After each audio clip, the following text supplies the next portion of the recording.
Sorry, Zilli is focusing on what you just watched now, a war of words, but they have the facts, all sides, that's what they say. And joining us to look at this is the Principal Secretary to Governor Willie Obiano, Willie Nwokoye. Good morning and thanks for joining us this morning. Thank you very much, Suleiman. First, to set it rolling, why is this just coming to the fore? Because when the former governor left office, we thought what was given to everyone was that your state was in the clean to the extent that they had more than enough left by the last administration. Well, first of all, I think I should say that I'm in this studio to assuage the anguish that the current conversations over 75 billion naira must certainly have cost a lot of Anambra people, a lot of people of intelligence, 21st century people, that a 75 billion naira cash will be left by a government that had yawning, weeping hunger for infrastructural development. That is not possible. That will be utter bad government to leave 75 million naira in cash when you have infrastructural development yearning for attention. Two of 75 billion will have done the water works in Onitsha, for example. So the question is, why now reacting? Something that is trite does not require the immediate attention of government. That is trite conversation.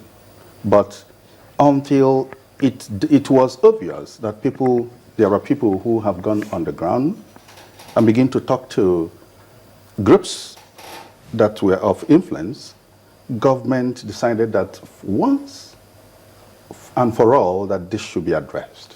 That is why we did the press conference, and that's why we're here. I would promise you that after this, we consider that should not be given any attention. So you have listened to the rebuttal about the breakdown of the 75 billion naira they believe they left in cash and in investment. Breakdown as follows: 27 billion naira in local currency investment, 26.5 billion in foreign currency investment, and 28.1 billion naira in certified state MDS balances. Are you saying that none of this money has existed anywhere? You and I would do the effort now to balance between two documents. The one that I'm going to discuss is the one that was in the handover note. There is another document that has been flying, which was like an afterthought, and saying, in addition to this that I handed you over, please remember that this also. So an addendum by phraseology, if you read the language of the second paragraph, it's like an afterthought, what you call future in the past. So let me address. There's a difference between knowing and not knowing. Yes, there's a 75 billion naira sum, arithmetic sum, that is made up of about 49–50% of illiquid long-term investments. If we want, I can reel off illiquid long-term investment in hotels that are work in progress, investment on business districts, investments on shopping malls, about 3 of them going simultaneously, investment, involuntary investments, which is federal government deduction from FAC and excess crude account that is appertainable to Anambra State for national independent power projects. You understand? So these are investments, involuntary. They are illiquid. You cannot recover them. They are cash out. So if I sum them together with truly some of them that are in liquid cash, and it gives me 75 billion, I want to ask any elementary student, does this mean that I have 75 billion naira liquid cash? The answer is no. So I agree. Governor agrees. Everybody knows it is there. There are investments in Eurobond, which is near cash, liquid. I'll tell you, that is not up to 20-something percent. The 26.5 billion, liquid. If the government decides now to go and liquidate it, that is available cash. But NATO. How much is that? The one that the government can 26 in Eurobonds? 26.5. 26.5 Oh, yes, and billion. government So has said- that government figure has is said- definitely correct. Exactly. 26.5 billion Exactly. in foreign currency investment. Exactly. And banks where the things are mentioned. They are there, near cash. I want to tell you, as if the present government had a premonition that this kind of unintelligent discussion will come up, never went there, other than rebalancing it. Well, that is another moment. Rebalancing it, being himself a technical, very senior banker. So the quality of investment wasn't good, so it was rebalanced so that the yield was higher. So you could use the yield, but the principal is saved. It's there, untouched. I could give you the banks, right? Okay, so to some please, extent, 75 billion as an arithmetic sum, yes. Substantial part of them, illiquid investments. Some of them involuntary. So sorry to interrupt you. So your figure is 9 billion naira cash and 26 billion naira near cash. 26 billion naira near investment in Eurobond. Yes. There's another 350 million naira in quoted stock, shares, that stockbroking firms were asked to buy for the state. That you can convert, 350 million. So, but the point I'm telling you is that, why is this confusion? The confusion is either someone is not being honest with himself, or someone does not understand what is the difference between illiquid investment and liquid cash.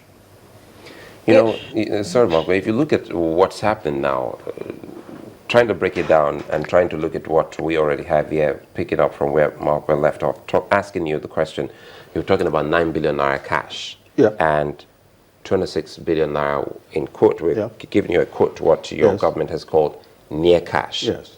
When you say near cash, let's break that down so that we can now know what we can add to the 9 billion naira cash. By near cash, they actually is a sum of $150 or $155, that was invested, that was placed in Eurobond and domiciliary accounts managed by 3 banks. It is near in the sense that it will just take you like 24 hours to go and knock and say, I want to liquidate part of this and use. Near cash. So that is not cash available, but tomorrow it could be cash. But what I have just qualified that by saying that has not been touched, as if the present governor knew that this kind of conversation will arise. And that was left by the last administration. Oh, yes. So if we put them together, we're trying to see, if you put everything together and look at what they have always said that they left behind, don't you think that they're almost correct to have said they left almost 75 or 80 something billion naira? I'm trying to put everything together now. Because Suleiman, correct arithmetically, but not correct in liquid cash. That's a huge difference. Is your problem the liquid cash? Yes. Or the investments? Don't you know, why am I here? Because if Willie Obiano had 75 billion naira in cash, the 3 of you follow me to Anambra State, you won't recognize it. Man will fast forward the state. Mr. Nwokoye, I asked the question again. So what's the grievance here? Okay. Is it the cash or the fact that there's investment? What's your problem? There is cash, near cash of 26.5 billion. Agreed. But not 75. So if you're saying that ignorantly, we are interested in the people that the governor manages. 75 billion naira, that is what I hear. Haven't you heard it? 75 billion in liquid cash. No. No, but they also give their breakdown. I have the breakdown in the handover notes. I say read the language of the second paper. Are they having? I'm talking about the incumbent, Governor Obiano, and his predecessor. Are they having a frosty relationship? Because what a lot of people don't understand is why now.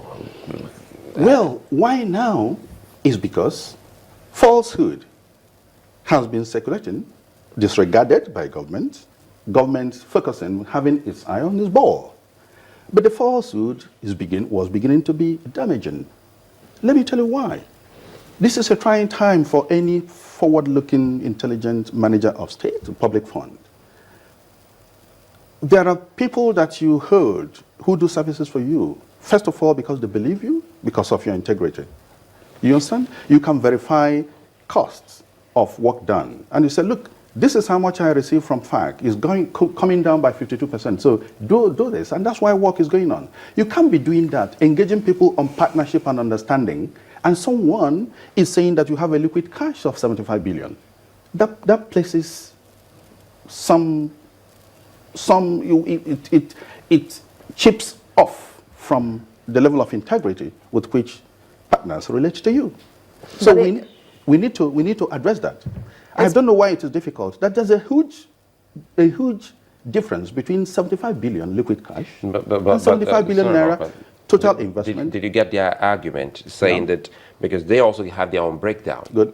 And the breakdown goes 27 billion naira in local currency investment. Local currency investment? 26.5 billion naira in foreign currency investment. Okay. And 28.1 billion naira in certified state MDS balances. Good. So putting all of this together, that's what they say they left behind. Hello. As you are talking here, governance, the leadership, administration of any enterprise is not standing still. On date one, you have a sum of balances in the bank. On date two, at handover, those balances have been whittled down by checks that have been pre-written. So you give me this balance, that is what, because if you read the language, yeah, but then when you are handing me over, I have the right to say that what I saw is 9 billion cash. Why wouldn't mine be believed? Well, okay, let's take a moment here. You also talked about, they talked about investment. You talked about the near cash investment. Yes.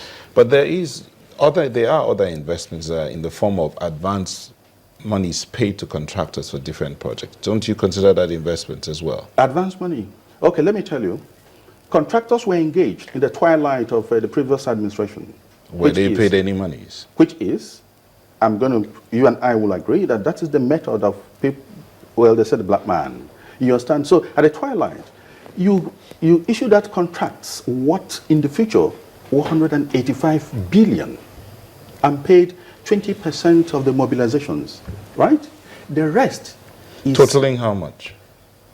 Totaling about 78 billion. Okay, so if you remove 78 billion has been paid to contractors. Exactly, yes.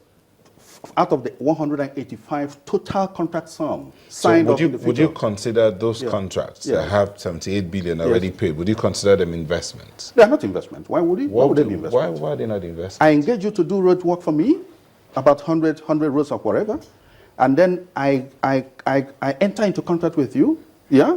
The contract pricing is mine for very obvious reasons, right? And I paid mobilization, and then I leave you with a huge obligation that will keep materializing.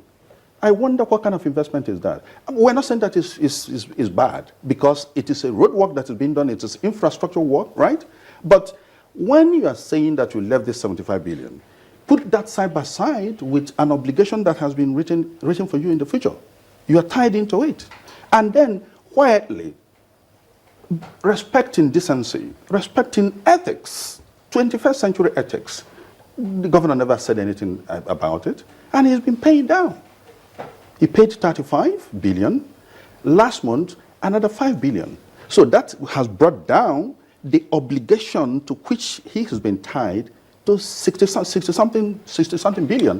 That is going to be materializing over time, and our cash flow has been planned to meet them as they materialize.